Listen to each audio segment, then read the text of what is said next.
according to information received on 2016, there are 110 fighters from Macedonia in Syria. 25 more are already listed as deceased, and 86 are returnees to Macedonia. 3 of foreign fighters from Macedonia are women, while others have moved to Syria with their inmate families. So according to Southern Group refugees, there are 232 or 330 cases from Kosovo and Bosnia. So the speakers will tell us something more about these statistics. Are there new statistics about this phenomenon, or they're listed only in 2016? So in December 2017, the United Nations Security Council adopted a resolution 2396 to reaffirm the definitions of refugees and to urge member states to address within the threat of the refugees returning or relocating from conflict zones. Perhaps the question that arises here is how much as a state do we advise to this United Nations resolution? This question will be explained afterwards, I suppose, by the speakers. I think that some of the questions that we have to ask is where does the term foreign terrorist fighter really means? Or how dangerous are these people? Do we know the exact number of these refugees from the battlefields? How many of them are returning in Macedonia on early basis? What exactly happens to those people? Are there any programs or other step-by-step when they return in Macedonia? What should the state do to reform this process or measures to prevent it? I hope that the speakers lately will discuss some of these questions. To announce today's speakers, on the one hand, we have the Professor Alexander Natsev, who will give us an overview on the topic in the field of security. And on the other hand, there is our consultant at the Center for Security Research and an expert in the field of security threats, especially for the Middle East region. I hope with the time, we will start with Mr. Natsev, then with Mr. Rabi, and finally at the end, we'll summarize and ask questions for the discussion. So Professor Natsev, you have the floor.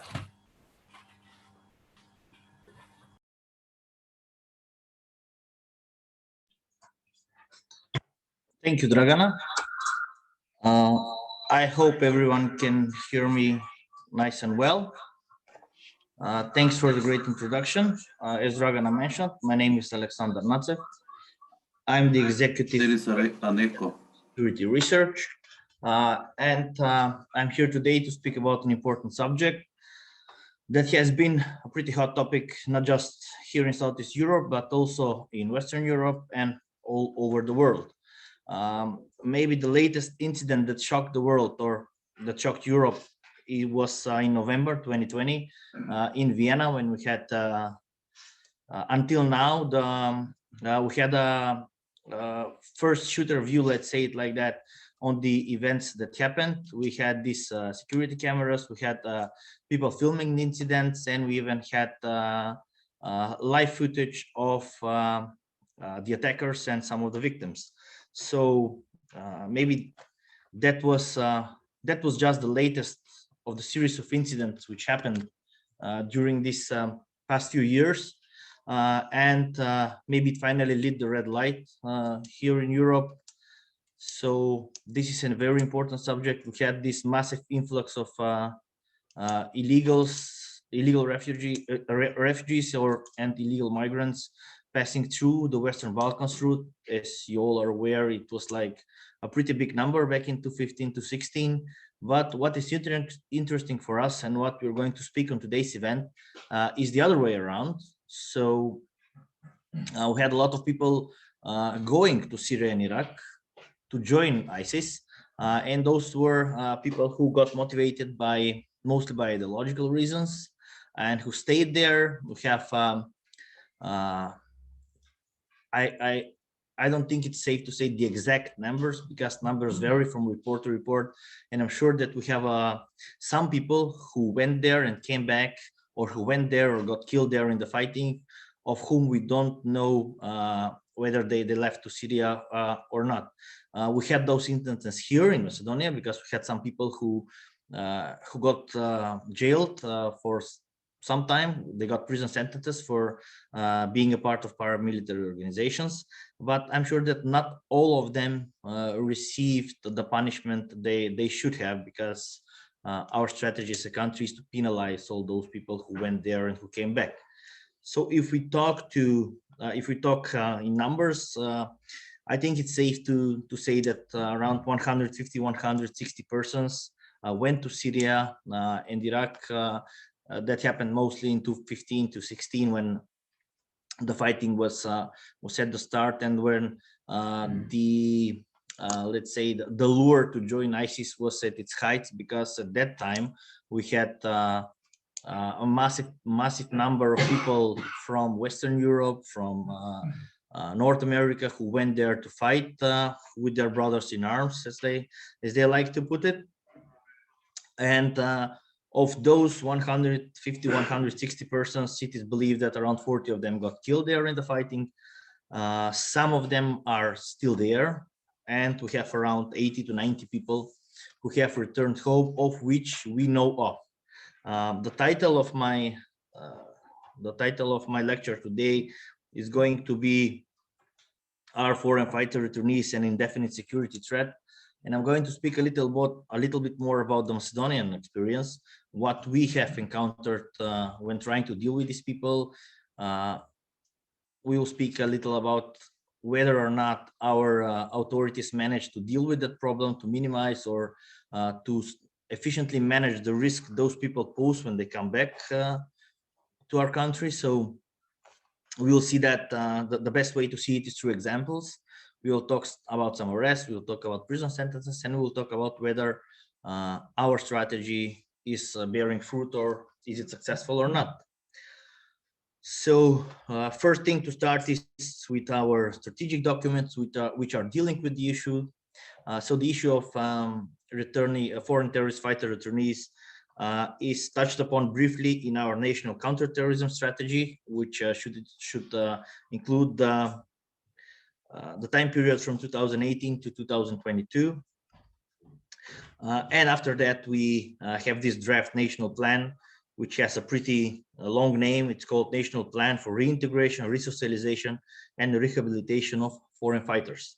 So these are the two documents which actually give us the frame in which to work to achieving our goal, to minimizing that the security risk these people pose. And doing this, we had some success, let's say, because we have managed to stop a few terrorist attacks which were in preparation.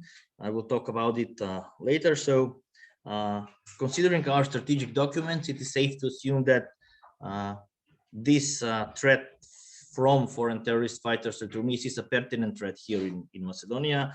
And we also have to take into account the country report on terrorism, which is issued by the United States Department of State, which says and clearly states that the main terrorism threat in Macedonia the main terrorist threat that Macedonia faces is the threat from returned foreign terrorist fighters.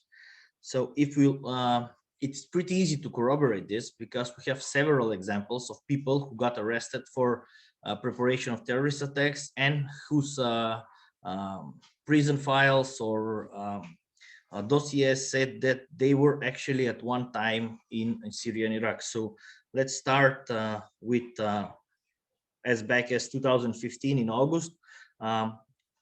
Here in Macedonia, we had these three big police actions, which was actually you can think of it as a three-part action. It's called the code name for the action is cell, like terrorist cell, but without terrorists, just cell.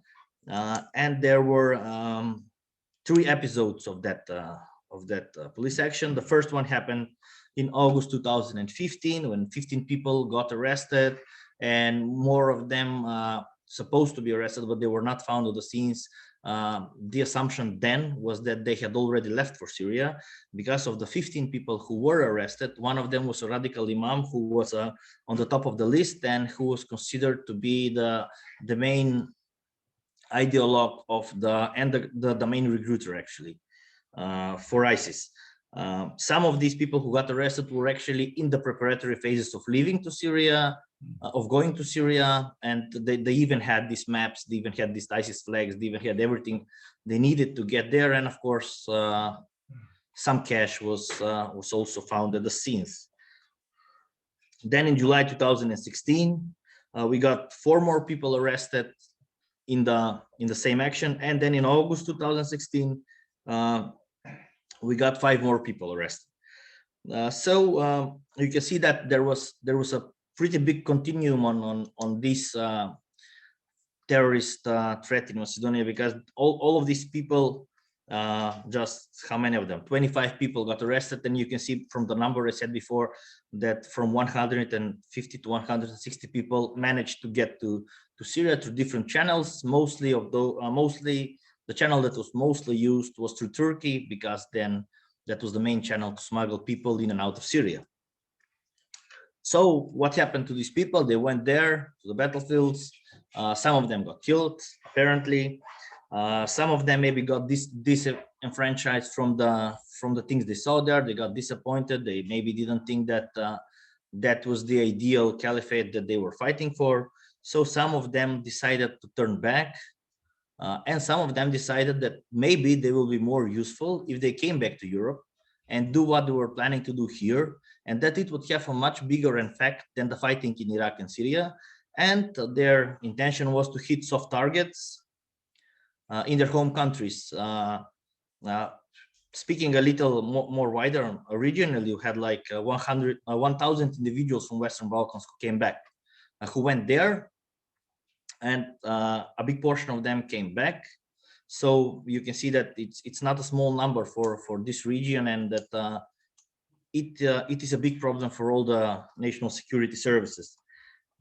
So we said that when they came back, what happened? We changed our penal law in 2016, which said that we should punish people who go to fight in paramilitary or terrorist organization abroad. And all of these people who came back, they got sentenced, prison sentences. And we can find some source of the problem here, because those prison sentences ranged from 3.5 years to 6 years, which, according to a lot of people and a lot of experts here, they think it's a pretty lenient to prison sentences, because 3, 4, 5 years are not that much, and if they can behave, they can go out sooner. So maybe at the time that was considered as maybe not a good remark, because everybody was saying we will reintegrate these people into society, we'll de-radicalize them in prisons. So they made these mixed committees from different state institutions who were supposed to work with these people while they served time in prison. But there was a lot of talks, and one of our researchers did a pretty complete study on that, and his results were that it is not done well enough. It is not done by well-trained people. It is something we haven't seen before, because this kind of programs, we didn't have them before. And the results were not that just these people were not de-radicalized, but that they managed to radicalize a lot more people in prisons. This is not a country-specific thing, it's common knowledge that prisons are a breeding ground for terrorists, that not just here in Macedonia, and the bigger countries like France, like Britain, and like the US, they all had this occurrence in their prison. So that was nothing strange. But then certain things started to happen, on which this, like I said, indefinite security threat started to gain more and more ground, because we had these cases, several cases in which people who were arrested for preparing to commit terrorist acts, they were caught. And let's say, for example, just in the past half year, in September 2020, we had these 3 persons arrested in Kumanovo. It's a city, strange enough or not strange enough, it's a city that got in this, like I said, this US Department of State country report, and in all the other program documents, Kumanovo was listed as one of the cities where a lot of people who went to Syria were actually born, and they came from that town, along with several other countries where you have a bigger Muslim population. So let's get back to point. In September 2020, 3 persons got arrested in Kumanovo. There was a big arsenal of weapons which was seized, and for the first time we saw suicide belts in their arsenal they had. So what was strange about this case, or if we follow the indefinite security threat, which was not strange in that case, was that all 3 people were ISIS returnees who have already served their prison sentences. So they went to jail, they served the sentences. So if they went to jail in 2016 and 2020, they were already out, and they were planning terrorist attacks. So the indefinite threat, it's pretty valid here at this point. Just 3 months later, December 2020, again arrests in Skopje, in Tetovo, in Kumanovo, when 8 persons were arrested, and some of them also had ISIS-related experience. They served prison sentences before, and one of these 8 people, who was presumably the leader or the main ideologue of the group, was actually the guy who came back from ISIS, from Syria. So as we can see from this, just from past 6 months example, that the security risk that foreign terrorist fighters pose is a serious thing that we need to consider. It's something that we need to find a solution for. We need countrywide approach to this. I've heard a lot of talk with that whether it is a local problem or a national problem, because not all of these people came from the same cities. They come from different cities, and maybe the local authorities don't have the know-how to deal with these guys. So they said that it should be a national approach, and that there should be some plans in advance, like the plan we mentioned for reintegration, resocialization, and the rehabilitation of foreign fighters, not just of foreign fighters, but also their families, their wives, their children, because we also had children who were born there while their mothers stay there. So it should be a pretty serious problem that needs to be considered in the future. So right now we are we are searching for solutions on how to deal with this problem.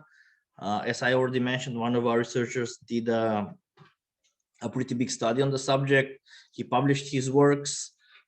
It's something that should not be taken lightly. It's something that should be read from start to end. He did a pretty good research inside the prison system. He saw the success or the failure of these de-radicalization problems, and his conclusions was that reintegration was a thing that is pretty far ahead, and that more work needs to be done on strengthening not just the documents, not just the document framework, but also the qualities of the people who are part of the teams who are working in these de-radicalization and reintegration programs. I will just say one more sentence and stay here so that we have more time for discussion. I know it's a pretty hot subject, so I would like to hear what the other participants in this workshop would like to say. I will just finish with one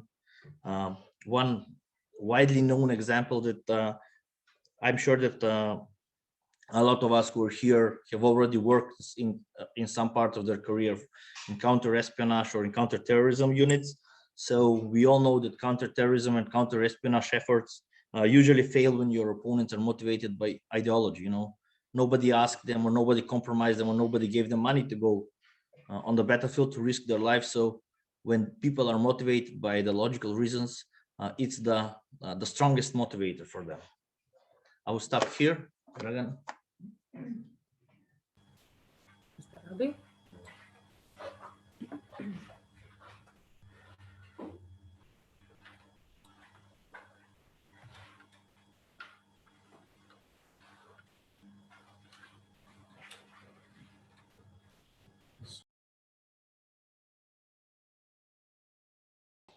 Hello, everyone.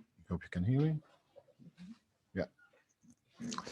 So now I'm going to discuss a bit about the cubs of the caliphate, which are the small children. So I will give a small introduction. I will talk about the long-term impact and the three scenarios that we have, as well a conclusion and few recommendations. So the cubs of the caliphate are the children who were recruited by the Islamic State and were exploited for tactical achievements in their armed conflicts and for the strategic purpose of or to ensure the continuity of the caliphate. Yet the Islamic State was militarily defeated, and the number of children indoctrinated in the Islamic State's ideology is increasing, and sooner or later they will represent a threat to the world peace and stability. Um, Analysis indicate that Islamic State has a multi-generation vision when it comes to recruiting and indoctrinating the children. And the consequences of such vision will definitely develop a multi-generation impact. Here I would like to quote from a book, a famous book called The Cubs of the Caliphate by Sarah Mohammed, who says the legacy of war and its psychological aftermath will continue to shape the lives of children who were recruited by the Islamic State. This means that children who have participated in violence during armed conflict tend to suffer from psychological illness, while the continuous exposure to violence could possibly lead to the steady internalization of violence as a standard. So when the exception becomes a rule. When ISIS was defeated and amid their withdrawal, thousands of children were left behind. So when they were left behind, they were exposed to wars, armed conflict, etc. And with an indoctrination with such ideologies, once disarmed and demobilized, they will definitely become the challenge for peace and stability. Um, the integrated radical thoughts and extreme beliefs in those children's brain that are heavy rooted will be transferred to their entire generation living there and will definitely spread to the entire region. So, according to a research made by the International Center for Political Violence, said that the participation of children in Islamic State provokes a recurring pattern of violence that's likely to persist at three levels. So, the children involved in violence are likely to fall back towards the same. The children will continue to represent and fight for the Islamic State due to the Islamic State systemic indoctrination, and the present generation of children will act as a catalyst for the mobilization and recruitment of subsequent generations. In order to mitigate such development, tailor-made or dedicated DDRR programs need to be implemented. And even though there is an understanding that the participation of children in violence violates acceptable war conduct, child soldier, they always remain neglected during the post-conflict restructure stage after the cessation of hostilities. As such, the physical, psychological, and social needs of the children indoctrinated by the Islamic State must be an important part of any DDRR program or similar.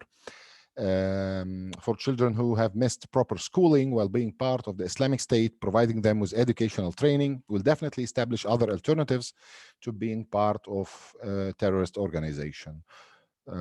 Furthermore, provided that the Islamic State is defeated, educational programs and vocational training and reuniting abducted children with their family members will be essential to prevent them from falling back into violence. Such efforts should not be limited only to the EU countries, but also to the Balkan countries as well, since a big portion of the returning foreign fighters in Balkans include children as well. And the introduction of sustained and tailor-made programs in Balkans is imperative and critical to reduce the negative impact of Islamic State indoctrination on children and their participation in violence.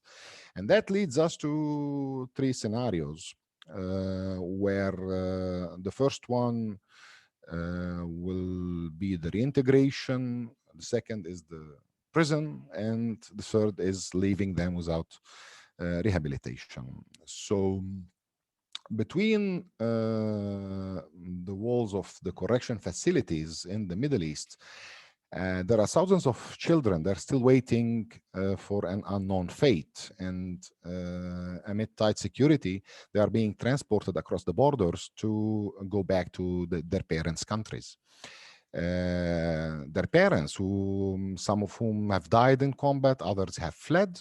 The return of those cubs to their homelands is a big challenge facing the international community and foreign governments, especially that most of them are minors. And here we are talking about kids that have less than 18 years. However, the return of those kids back to the EU countries or back to Balkan countries did not end the crisis. On the opposite, their return created a new challenge yet to be faced by those countries, notably achieving a psychological balance through the rehabilitation. So since I'm not going today to tackle the numbers or statistics, but I'm going to talk about the fact that quite big portion of those kids are even living among us. So regardless of whether or not they took part of an armed conflict abroad, Balkan countries as well as the EU have the responsibility to take serious steps towards rehabilitation of those children. Talking about those three scenarios, the first one is the reintegration and their integration back into their societies. But this step must be preceded by a stage of psychological, educational, and social rehabilitation, especially since they used to live in exceptional circumstances through the war and beyond. Regarding the challenges facing such scenario, we need to point out that the stage of rehabilitating children to achieve a psychological balance, it requires a very long time and maybe years to get rid of all those negative effects. It is not impossible, but rather requires very specific treatment programs, like I mentioned before, tailor-made ones, budgets, dedicated places, specialists, psychiatrists, social care, time, and huge effort. Also a cooperation and an orchestration between relevant institutions that will be handling this issue. Here we have two important elements. One of them is the capacity of an institution to confront such ideology, and the second one is the time, the ability to keep up and stay updated. So some European countries, as well Canada and Australia, have succeeded in absorbing Islamic State children upon their return, taking important steps toward the psychological health and social rehabilitation. Dialogue sessions, reintegration courses between the specialists and the victims of such organizations, which indicate the importance of serious and thoughtful interaction with them. Second scenario was the imprisonment. So various reports indicated, especially in the Middle East, since again lack of data, most of the nationalities of Islamic State children are from Eastern European countries, as well some are from Germany and Turkey. The Central Criminal Court in Baghdad is responsible for deporting them back to their countries. Some countries have disclaimed responsibility for receiving them, while others have agreed and started the procedures. Regarding the prison, we all are aware that it would not be the best place for such children, as it is far from being a practical solution to reduce their potential risk. On the opposite, such scenario of like saying throwing them in the hole will probably have the opposite effect. It will rather facilitate for those children to become prey to terrorist organizations and to extreme individuals.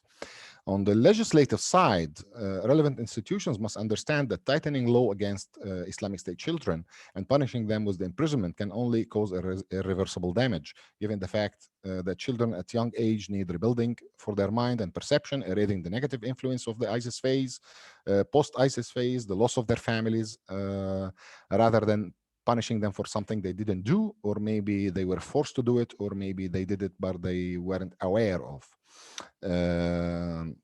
The third scenario, and that's the most dangerous one, is no action at all, non-rehabilitation scenario.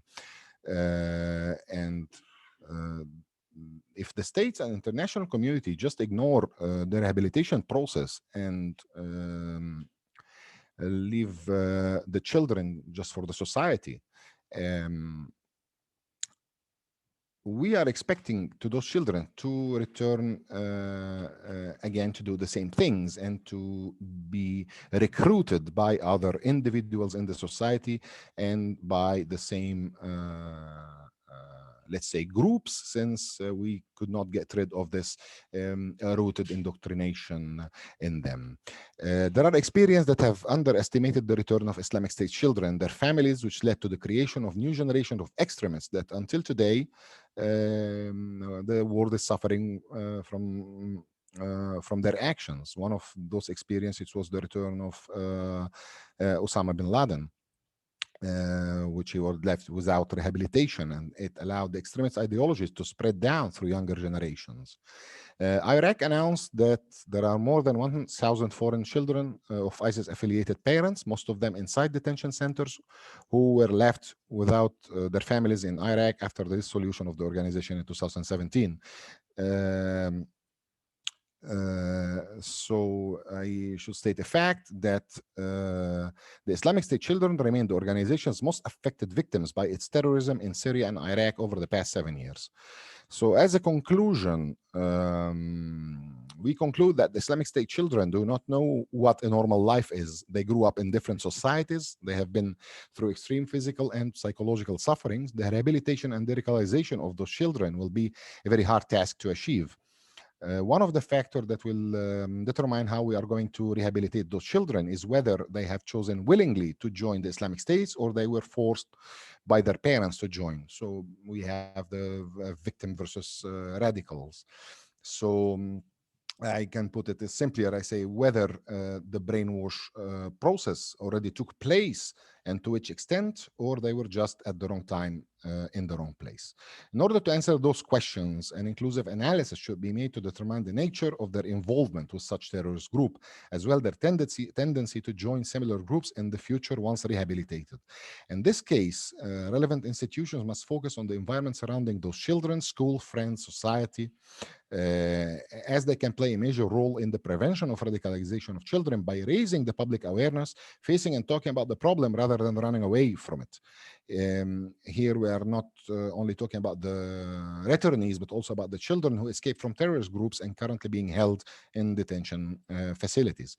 The experience in Europe and in the Balkans was completely different, since the involvement of those fighters with terrorist group was on voluntary based involvement and not on recruitment based. So it was their choice to go there.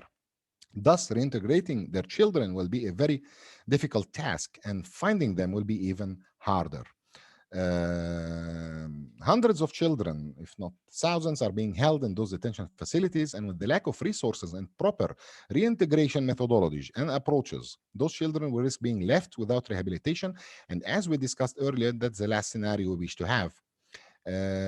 Study cases indicate that the reintegration approach must be on case-to-case basis, and the rehabilitation and integration process must be designed tailor-made according to every individual, taking in consideration whether those children or youth will be submitted to court proceedings or not before going through the radicalization program. However, I would like to raise a question, and maybe we can discuss it later. So let's imagine for a moment a group of children being held together in some facility in the Middle East, coming from a similar culture or neighboring countries, speaking maybe similar language. So how would they feel towards their countries of origin if those countries leave them behind in detention facilities, regardless of whether they will go through rehabilitation process or not? Maybe they will be angry, maybe they will have the need to revenge, or maybe they will feel like they need to punish those countries who left them behind.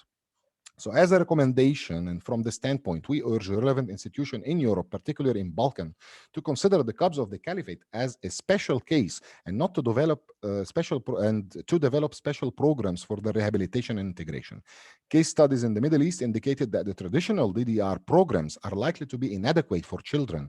If we take children who have indoctrinated by extreme religious or political beliefs and apply such programs on them, we'll notice that traditional programs focus on immediate physical health needs, and it's too short to address the psychological needs, not to mention the radicalization component, since it was originally developed to rehabilitate adult soldiers and not children. So And despite the global interest in fighting violent extremism in the past 2 decades, only few effort was focused on the de-radicalization process itself. Thus, understanding how the terrorists, recruiters exploit children is a very important factor for us to develop effective de-radicalization programs that can guarantee a safe and successful reintegration process. And this leads us to the conclusion that we discussed it even in our last workshop about prevention and raising public awareness that prevention is the key to fight terrorism and violence, and facing the problem and creating dialogues, but definitely not running away from it and turning our back on them. Thank you. I thank both speakers. If you have any questions, you can either voice it or write it down in the chat.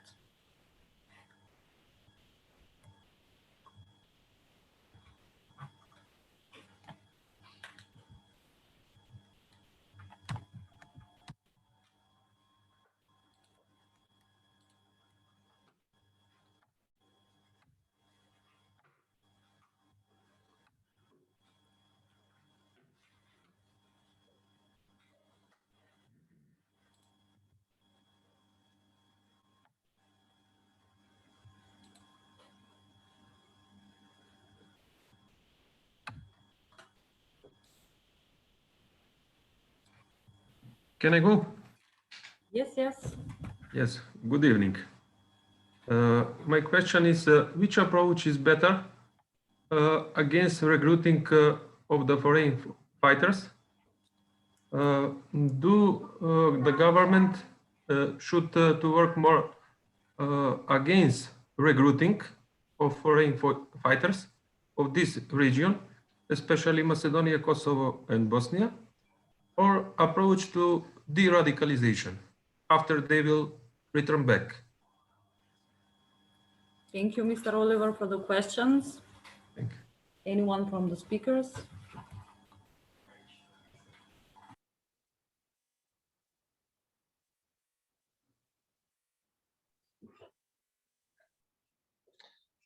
Okay, it's a pretty interesting question. And the easiest way to answer it is the police way. It's better to prevent than to repress. It's better to stop crime before it happens, or it's better to stop these people from getting radicalized, for which you need a strong awareness in the national security institutions, especially in the counterterrorism units, in the Ministry of Interior, in the Agency for National Security. And you need to have a lot of people on the field. You need to make a very good investigation on who are the people who are recruiting on the ground, because recruiting in person is still a pretty big deal. ISIS has had a lot of success in recruiting online, maybe the largest success of any terrorist organization. It surpassed Al-Qaeda's efforts by far. It recruited men, women, and children from all around the world on an unprecedented basis, and most of it was done online. When it was not done by direct contact online, it was done by self-radicalization techniques. They actually gave people materials on which they could radicalize themselves, but a lot of the work was also being done on the ground. They had these houses, these safe houses. They had these certain mosques. They had these cultural centers. There was a variety of institutions or variety of let's say buildings, houses, which were used for this objective. As I mentioned earlier, we had as a country some success in dealing with this with the prevention from people getting radicalized, but when the time has come for an arrest, it's pretty late. They are already radicalized. You can arrest them, you can jail them, but the radicalization already happened. So that is why we need a whole society approach. You need to include here education. You need to include the religious institutions. You need to find as many stakeholders as you need. You need to make grassroots movements in the communities. You need to have community leaders, and of course you need a lot of help from religious leaders to stop the process of radicalization. there is not a single formula which works best. Of course, everything depends on the specific region, on the specific country, on the specific city, on the specific neighborhood. If you like, you can watch it at a micro level, you can watch it at macro level, but still a lot of work and a holistic approach of multi-state or multi-institution approach working together needs to be done. Thank you. Mr. Filip Dragovic would like to make a comment. Do so, please. First of all, hi everybody from Zagreb. Thank you for inviting me to participate. Unfortunately, we cannot travel through the region these days. Maybe to say a few words about to introduce myself. I'm working now as the president of the Institute for Security Policy. It was NGO, and I used to work in the Ministry of the Interior in Croatia, and I led the negotiation, and I have a lot of colleagues in Macedonia in the Ministry of the Interior. Luckily in Croatia, we don't have any returnees, but we are still facing with some problems of radicalization, which is maybe the most important part of the process. Because if you want to solve the problem, you need to see what was happening in the beginning. And this is maybe the important thing when we are talking about the radicalization, because we need to realize how the radicalization was really happened. Through the social network, through the specific group. So then you can start to work from the beginning. And you are already mentioned that inter-ministerial or intergovernmental cooperation is something which is really crucial when we are talking about the de-radicalization.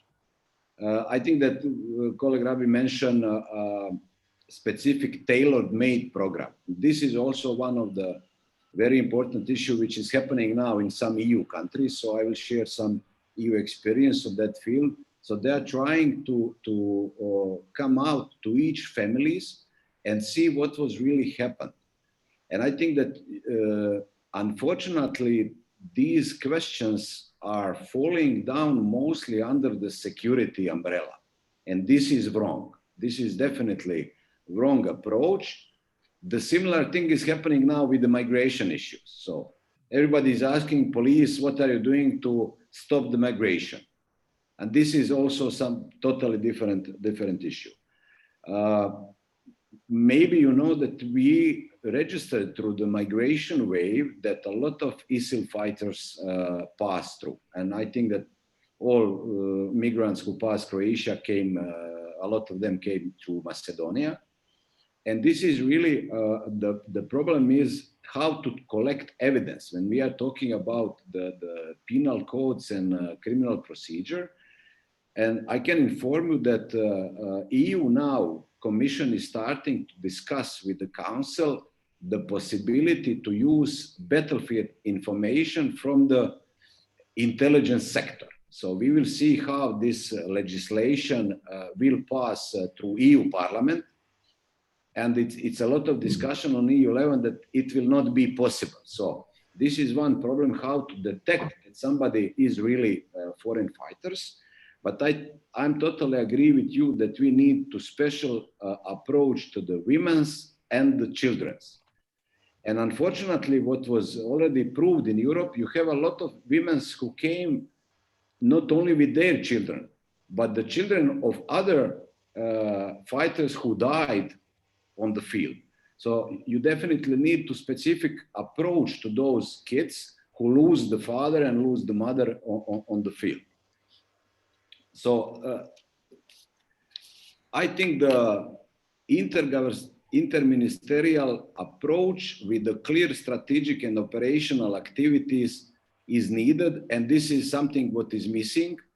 Even, for example, France will let a lot of foreign fighters from the jail this year and next year.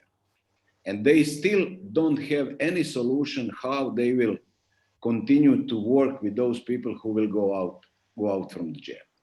So thank you very much for inviting me, and if any question came, I will. Thank you, Mr. Philip, for your speakings and your comment. We value your opinions. Anyone from the speakers want to comment on you? Maybe about the thing that you mentioned about not being under the security area, why this question is not supposed to be in that area? It must be if we are talking about the real security threat.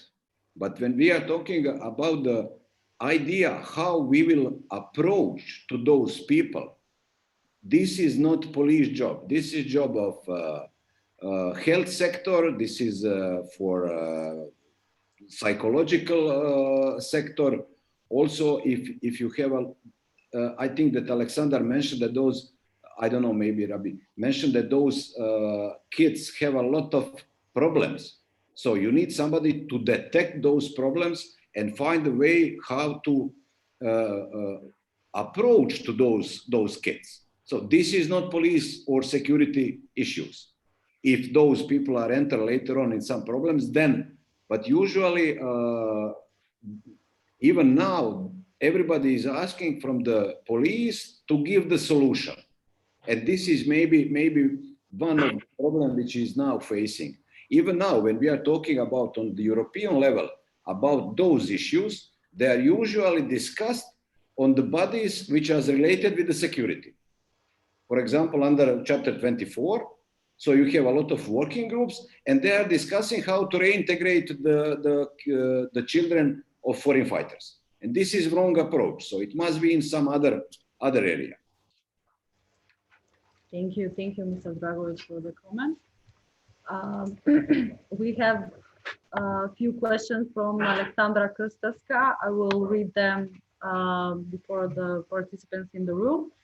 Where does the requirements happen most often in Macedonia, according to you? Is it through certain social groups, through family members, religious surroundings? And how many refugees there are outside the system do we have in our country, according to your estimates? I think we can agree that there is no official statistics about that, but Professor Alexander. I will try to give an answer to all this, to all the parts of the same question, actually. So if we are looking for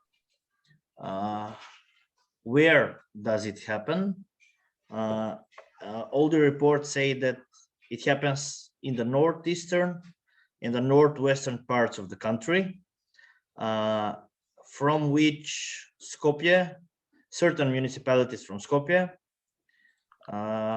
have the most people who went to Syria and who came back, of course. Then Tetovo, Gostivar, and Kumanovo. This coincides with the examples I said about people being arrested in the latest police raids. So Skopje, Tetovo, Gostivar, and Kumanovo are the cities where most of the people come. If we make an estimate on the age of those people, it is safe to assume that they start from 23 years up to 37, 38 years. And that is what we know. They were usually recruited in religious surroundings. If you remember the first case I was telling you about, the case titled Cell, one of the arrests was made in a local mosque, the Tutunzus Mosque, where they had their stashes of ISIS literature, ISIS flags, etc., and where they found some cash, of course. How many returnees that are outside the system? It is pretty difficult to make an estimate, but according to the numbers, to the official numbers, that we had like 150 to 160 persons who went, and from 80 to 90 who have returned home. Then we say that some of them were killed, some of them stayed. I would say that maybe we can put an estimate around 10 to 15 people who may be out of the system, because for some people, we found out that they even went there when there was one instance when 3 Macedonian citizens were arrested on the Turkish border, on the Syrian-Turkish border, when they got into a gunfight with local police officers. They were arrested, and then actually it was found out that they are Macedonian citizens. So outside of the official numbers, this is my modest estimate. And what was the latest part? Where does the recruitment happen? Apart from religious surroundings, it can happen everywhere. You know, it can happen in football clubs, it can happen in chess clubs, it can happen if you have a good recruiter. It doesn't matter where you put him, in which surroundings, he will find the easiest prey and try to approach it, just like any other intelligence officer or counterintelligence officer would do. They are the people who are recruiting. We have to say that they are very skilled, very trained, highly trained, and they know the drills and the skills on how to get the job done. Thank you, Professor. Anna Kristinovska says that she thanks us for the interesting insight. Thank you, Anna. To both speakers, how would you qualify Turkey's role in the fight against ISIS in general and vis-a-vis the Middle East region's effort to prevent radicalization? Okay, shall I? Yes. Okay, so First, you unmute yourself. It's a nice expression, mute yourself.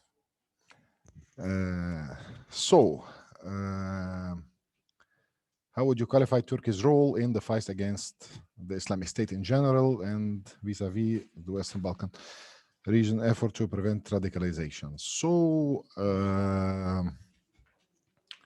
let me put it this way. So until few days ago, until Turkey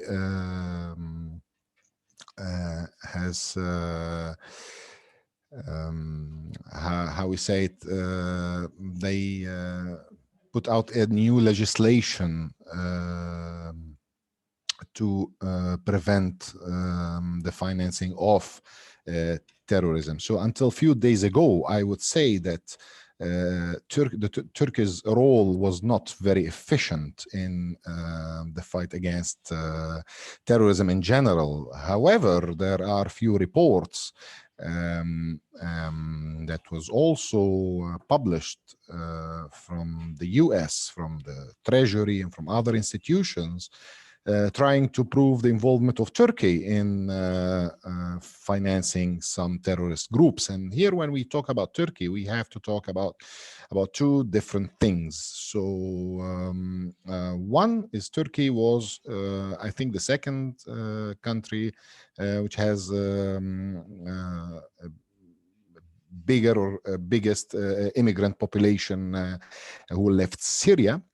And since the market is open there, so there are no strict controls over money transfer, etc., also due to the economic crisis. So let's say it was an open market where everyone came, investors from abroad, mainly from Syria. They arrived to Turkey and they started to operate their businesses in Turkey. However, due of not having legislation that can control the finances of such organization, because many organizations were created in starting from 2014, and those organizations were created by people from the Middle East. They moved after the conflict to Turkey. They put up their organization and they start to finance, although there are no physical proofs that they did that, but they claim that they supported a lot of terrorist activities.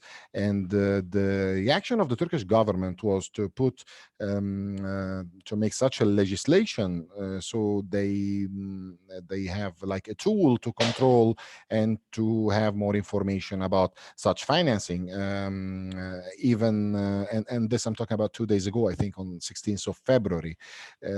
So before 16th of February, I would say, yeah, there were, again, I cannot say the Turkish government, because the Turkish government, they have their own programs, and they have even a couple of advanced programs for the rehabilitation and the reintegration of foreign fighters. However, still many organizations from Turkey, due to lack of monitoring, they were, at least many international institutions claim that they were involved in financing terrorism. I hope I answered your question.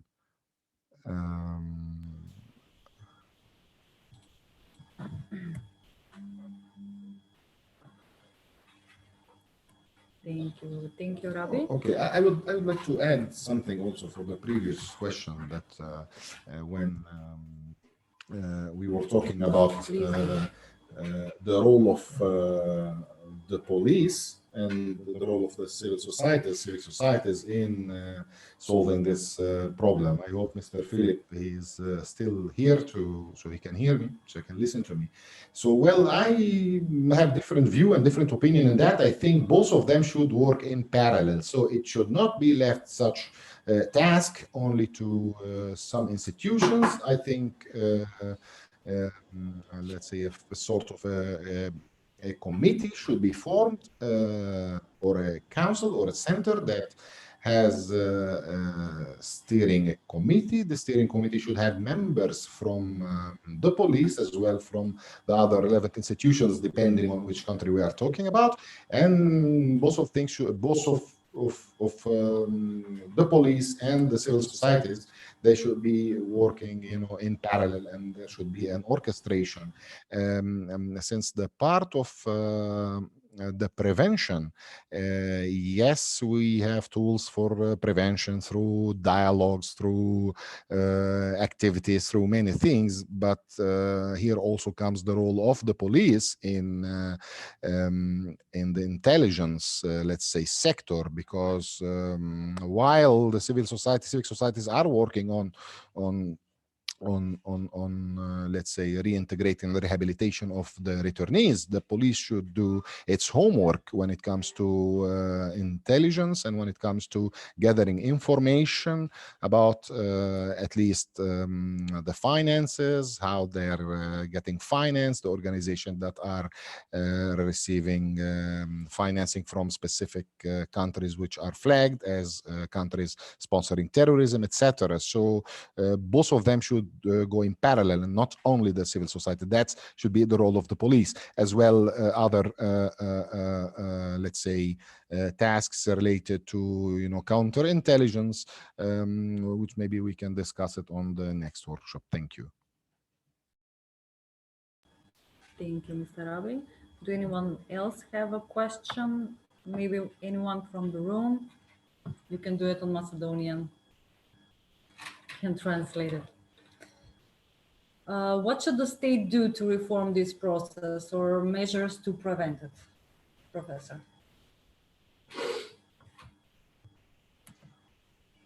May I say a few words before? When it comes to things that should be done, we can see that the steps are being made here in our country.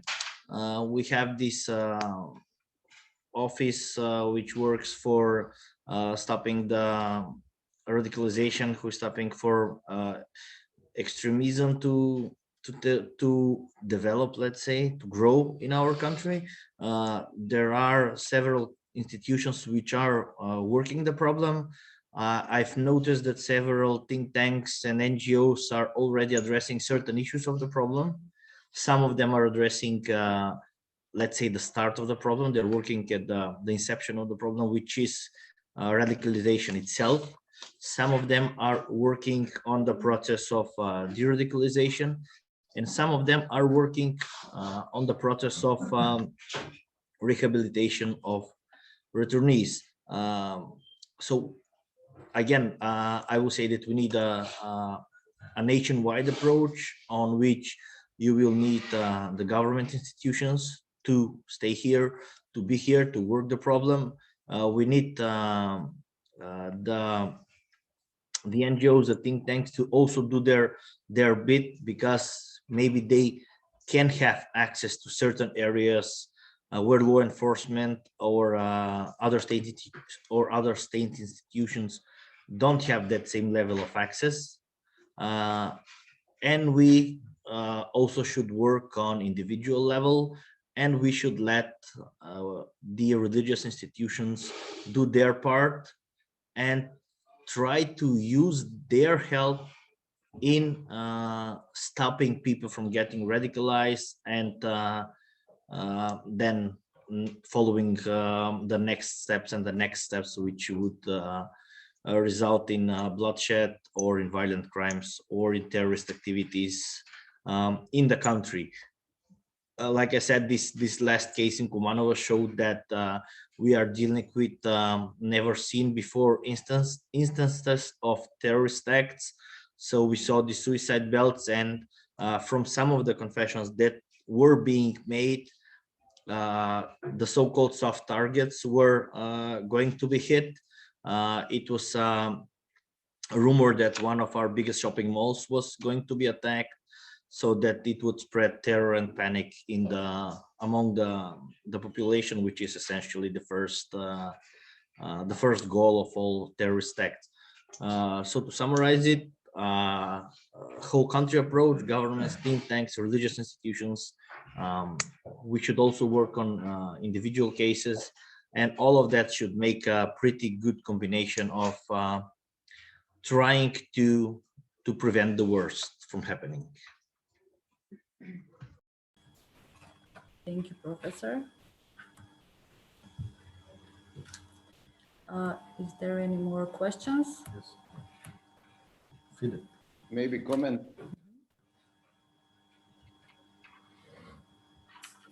Can I Yes, speak? Philip, we can listen to you. Yeah, I think we are talking about the same things, but the different wording.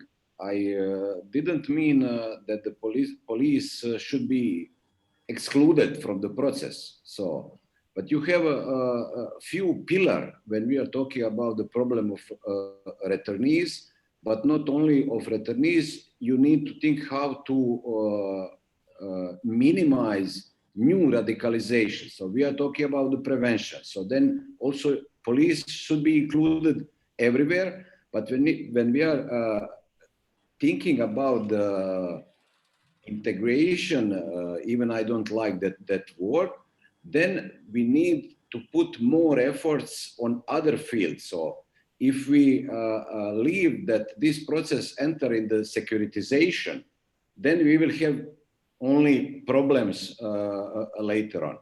But maybe one thing what Croatia established, for example, Islam is official religion in Croatia for more than 100 years. So strong communication and dialogue with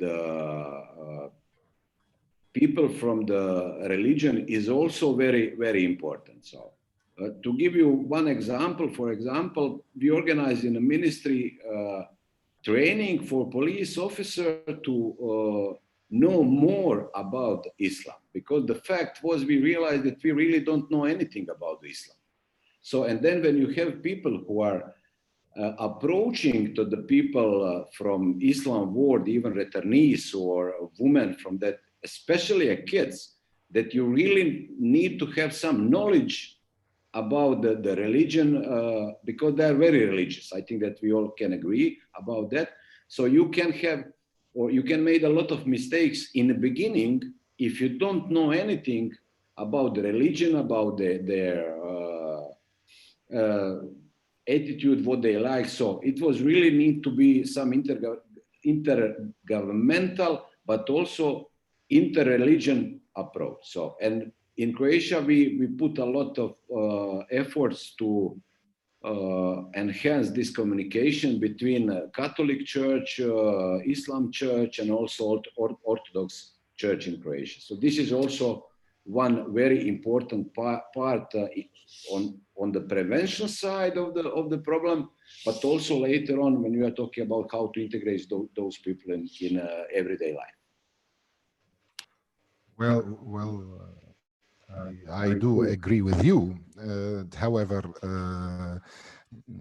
the goal or the purpose of terrorism, or the goal, what the terrorists should, they what concerns me is what are they going to do in my country or in your country, or wherever we are, when they come back. So this thing I mentioned, imagine a group of people, let's say from Croatia, from Serbia, or Serbs and Croats. They are being left in a detention camp in Iraq, and then they know that they are from Serbia and Croatia, and they were left behind. So they will develop that feeling of anger, of revenge, and they will be very pissed, and they might even become hostile to anyone from Serbia or from Croatia. So yeah, the key is the integration. The method and the approach is very critical, to develop the proper methodology. However, this should be studied case by case, individually. And since the purpose of terrorists, it's publicity, it's to spread fear. So on the other hand, I would, in order to prevent radicalization, and I do understand what you are trying to say, I would create a competition, a competitor to the recruiter, in a way that I will be even better than him in recruiting them. However, I will be recruiting them for something more noble than going and conducting terrorist acts. That's one thing. The second thing, about religion, it is easier, and that's from their point of view. It is much easier to recruit a person who does know nothing about Islam, even if he is Christian. That'd be much easier than recruiting a Muslim one. So I do agree with you. Should be more dialogue, should be inclusion. There should be a lot of things. However, it should be tailor-made. Should be very carefully designed and put in the context of the country where it will be implemented, as well the target group on which it will be implemented. Because the Muslim in Macedonia is different than the Muslim in Kosovo, is different than the Muslim in Saudi Arabia. Thank you. Thank you, Mr. Rade.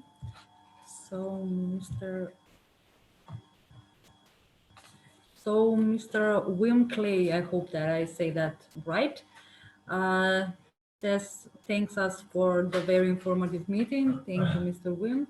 Please allow me, could you elaborate a bit on the need of work income as part of effective rehabilitation, whether this is an easier or difficult to arrange to returnees in Bosnia and Herzegovina, I think.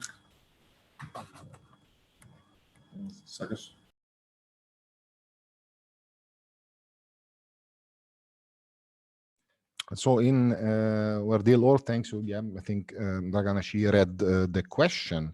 Could you elaborate a bit on the need of work income as part of effective rehabilitation, and whether this is easy or difficult to arrange for returnees in probably Bosnia and Herzegovina? So I would answer this question not from a psychological aspect. I will answer it from security aspect. So, however, when I do keep the individual busy, he will not have time to do anything else. So one of the core things of those programs is to keep them busy. So keep them busy, so that there are, let's say, phases in every program. It include, disarmament, and then the integration, rehabilitation, etc. However, when it comes to post-rehabilitation, where I should involve the community around me, I should fill his time, so he will not be able to, let's say, have that, to be bored. So because that moment when he will be bored, he will think of doing the same things again. So about the work and income, I would, I'm sorry if I have to put it that way, but one of the roles of any agency of employment is to find and secure job for the individuals living in this country. So once I'm talking about the post-rehabilitation phase. So he did everything, and he was integrated in the society. And here I could use a few models from the Middle East, how they did that. So, in fact, instead of putting them in jail, they were put in a sort of a camp where they can go in the morning and leave in the evening as work. And here you should maybe focus on skilled work that requires skill. You have to explore them, because through the program you will get to know those individuals closely, and you will find the barber, and you will find you'll find several professions that you can put them on the proper channels, and having let's say an adequate budget, you can even invent a business for them and help them work. However, from a security aspect, my point is to keep them busy. And if I keep them busy, and if I have control over the job that they are doing and the activities that they are doing and everything, it will allow me also to have access to information and intelligence that it will be used to prevent such involvement in the future, especially if their families are not involved in terrorist activities. Because yeah, it is a problem for the children whose parents are part of such organizations. But however, if they are not, then it will be easier, because I will also include their parents in the reintegration process. Thank you, Mr. Rabi. So we have a question from Fina Kenters. She says, thank you for all speakers for the interesting insight. Mr. Nazef, if I understood correctly, you indicate local authorities feel they do not have the right knowledge or resources to deal with returning foreign terrorist fighters. How could this be improved? Thank you for the question, Ms. Kanters. So yes, you understood correctly. Some local authorities are saying openly that they lack the right expertise or the financial resources to deal with these returning foreign terrorist fighters. On the ways on how this can be improved, I think they should be trained adequately for the job. I think that they should be trained on a case-by-case scenario, or maybe they can also include some general characteristics of people who came back. We can also use examples on some countries from the region. We can also use examples from other municipalities, from other towns, from other cities where these programs were successful. They should also be trained in several areas. They should be trained in social welfare. They should be trained in education. They should also be trained on how to deal with these people on a day-to-day basis. And this connects to the previous question that Rabbi said of trying to find work of them, trying to keep them busy, trying to maybe to make an effort to start de-radicalization programs, which for example is not easy. The cities that we talked about, that I mentioned, which are the most affected cities, some of them are not so big cities. They lack the experts, they lack the resources. So a national, a regional, or international workshop, training, study courses should be done on to improve the level of knowledge, to improve the level of expertise, and to help these people, the educators, I mean the trainers, find the best approach to all of these individual cases. Because in a city like Gostivar, which is, I don't know how many, 30,000-40,000 inhabitants roughly, if you have like 10 people who came back, it's not a small number. You need to work with all of them, you need to work with their families, and you need a pretty big community approach to try to let's say reintegrate or rehabilitate these people back into the normal society.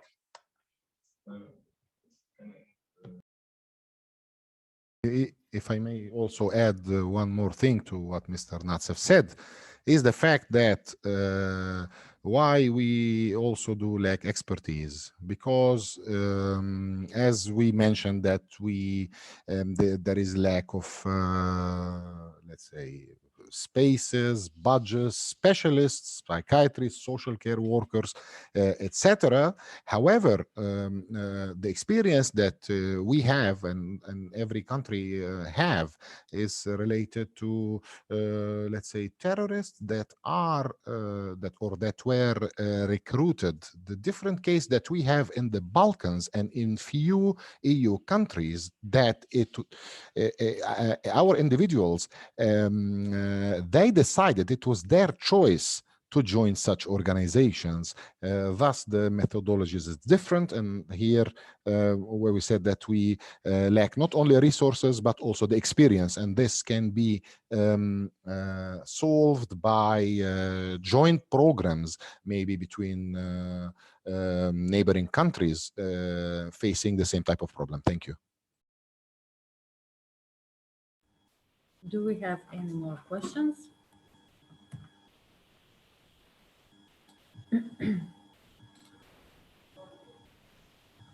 Thank you. If we don't have any more questions, I would like to thank both speakers. I would like to thank all participants, the people here in the room and the other one on online. I hope that today's discussions were such to say fruitful, and I hope that in future there will be more public discussions on this serious topic. So as a Center for Security Research, we believe that the issue of violent extremism and foreign fighters should be placed very high on the agenda of politics in Macedonia in order to better respond to the risks and may arise in society from inappropriate treatment on this global problem. Thank you all for your questions and the discussions. Thank you for your attention. You can follow us on Facebook, Center for Security Research, for all news and activities on the center related to security risks. I wish you all good health, and I hope to see you next time.